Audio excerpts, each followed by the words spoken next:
नमस्कार दोस्तों, ये आज हम एक बहुत ही सुंदर सी 3 भिक्षुओं की जो कि बौद्ध भिक्षु थे, उनकी एक बहुत ही सुंदर सी कहानी आपको सुनाने जा रहे हैं, जिससे कि आपको एक प्रेरणा भी मिलती है। तो चलिए कहानी की शुरू करते हैं। तो एक बार 3 भिक्षु थे, जो बौद्ध भिक्षु थे, जिन्होंने आपस में तीनों मित्र थे और उन्होंने आपस में प्रण लिया कि हम तीनों जो है मौन साधना करेंगे, तपस्या करेंगे और जो है आध्यात्म की प्राप्ति करेंगे। तो तीनों भिक्षु निकल पड़ते हैं और वो एक जंगल में जाते हैं। वहाँ पर उनको एक गुफ़ा मिलती है। तो गुफ़ा के जो में वो वहाँ पर जो है अपनी प्रार्थना कि भी हम यहीं पर अपना डेरा जमाते हैं और वहाँ पर जो है अपनी प्रार्थना को शुरू करते हैं। तो इस तरीके से वहाँ पर उन्होंने अपनी मौन साधना शुरू की और उन्होंने आपस में ये डिसाइड किया कि हम किसी से भी एक दूसरे से बात नहीं करेंगे। हम सिर्फ जो है कम्युनिकेशन के थ्रू बात, मतलब मीन्स जो है इशारों की भाषा में हम केवल बात करेंगे। हम जो है क्योंकि बात अगर हम करते हैं, बात अगर वर्बली बात करते हैं तो उसमें वाद विवाद जनरेट होता है। वाद विवाद होता है तो उससे जो है अननेसेसरी जो है कन्फ्यूज़न पैदा हो जाता है। तो इस वजह से उन्होंने तीनों ने डिसाइड किया कि भाई हम जो है केवल इशारों की भाषा में ही एक दूसरे को बात करेंगे, मौन साधना हम लोग करेंगे। तो तीनों भिक्षु जो है अपनी रोज़मर्रा की जो दैनिक दिनचर्या है उससे मुक्त होकर वो वहाँ पर साधना में बैठ जाते और घंटों घंटों वहाँ पर तपस्या करते रहते। एक बार उनके जीवन में एक इस तरह की घटना घटी कि वो तीनों जो है मौन साधना में लीन थे। तभी वहाँ से एक उनके गुफा के बाहर वो जब मौन साधना कर रहे थे तो उनके सामने से एक शेर निकल के जाता है। तो शेर निकल के जाता है तो तीनों भिक्षु जो है क्योंकि मौन साधना में थे, लेकिन पहले भिक्षु ने उस शेर को देख लिया था और शायद संभवतः जो है अदर भिक्षुओं ने भी उसको देखा होगा। तो उसके मन में थोड़ा सा डर भी था, लेकिन उसने देखा शेर को और उसने अपनी आंखें बंद कर ली और उसके मन में ये विचार आया कि क्या मैंने ही इस शेर को देखा है या जो है दूसरे भिक्षु ने भी देखा है या तीसरे भिक्षु ने भी देखा है।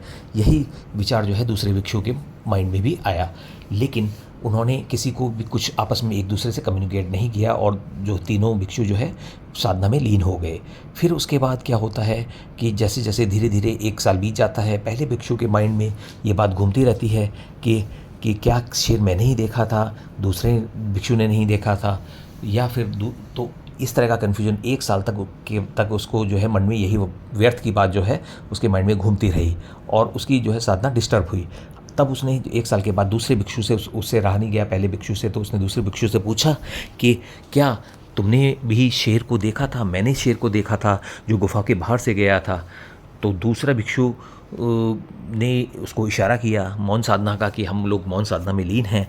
तो दूसरे भिक्षु ने कोई उत्तर नहीं दिया, लेकिन जो है दूसरे भिक्षु के माइंड में भी ये कन्फ्यूज़न मतलब आ गया। उसके मन में भी ये विचार गूंजने लगा कि क्या वहाँ पे से शेर गुजरा था या क्या गुजरा था। तो फिर इसी तरीके से धीरे धीरे जो है 2 साल और व्यतीत हो गए और 2 साल बीत जाने के बाद जो दूसरा भिक्षु है उससे रहा नहीं गया। उसने पहले भिक्षु से कहा कि उस दिन जो जब तुमने कहा था कि शेर गुजरा था, शायद तुम्हें कोई गलती हो गई, तुम्हें कोई कन्फ्यूज़न हो गया, वहाँ से शेर नहीं गुजरा था, वहाँ से चीता गुजरा था।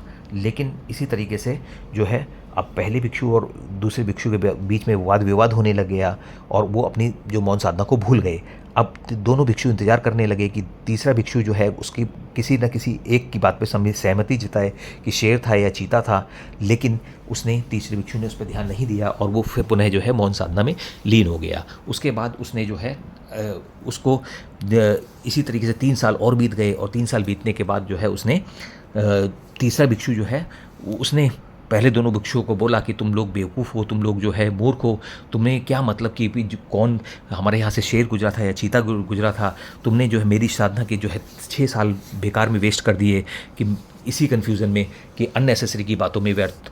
तो इस से बहुत ही उनकी मौन साधना तीनों की खंडित हो गई और जो तीनों जो है अब उसके बाद जो है उन्होंने कहा कि मतलब बेसिकली इस बात से तात्पर्य क्या मिलता है? तात्पर्य ये मिलता है कि हमें जो है बेकार की व्यर्थ की बातों में अपना समय व्यर्थ नहीं करना चाहिए, क्योंकि उसमें जिसकी बात से हमें कोई महत्व नहीं, जिसकी बात से हमें कोई फ़र्क नहीं पड़ता और फिर भी हम जो है उन बातों में अपना समय वेस्ट करते रहते हैं, अपना समय व्यर्थ में व्यतीत करते रहते हैं। तो ये जो है आपको अपना समय जो है बहुत ही कीमती होता है और उसको जो है इन व्यर्थ की बातों में व्यतीत नहीं करना चाहिए। आपको जो समय की वैल्यू को समझना चाहिए और मौन अगर उनकी जो मौन साधना थी वो 6 साल की तीनों की डिस्टर्ब हो गई, तीनों की जो मौन साधना है वो व्यर्थ हो गई, और सिर्फ एक बेकार की बातों में, जिन बातों का उनके जीवन में कोई फ़र्क नहीं पड़ता था, जिसका कोई महत्व नहीं था। तो आपको जो है इस बात को हमेशा ध्यान रखना चाहिए कि अपना समय का वहीं सदुपयोग करना चाहिए जहाँ पर आपको उसकी वास्तव में ज़रूरत होती है। तो अगर आपको हमारा ये वीडियो पसंद आया हो तो आप हमारे वीडियो को लाइक कीजिएगा, चैनल को सब्सक्राइब कीजिएगा and press the bell icon. Thank you.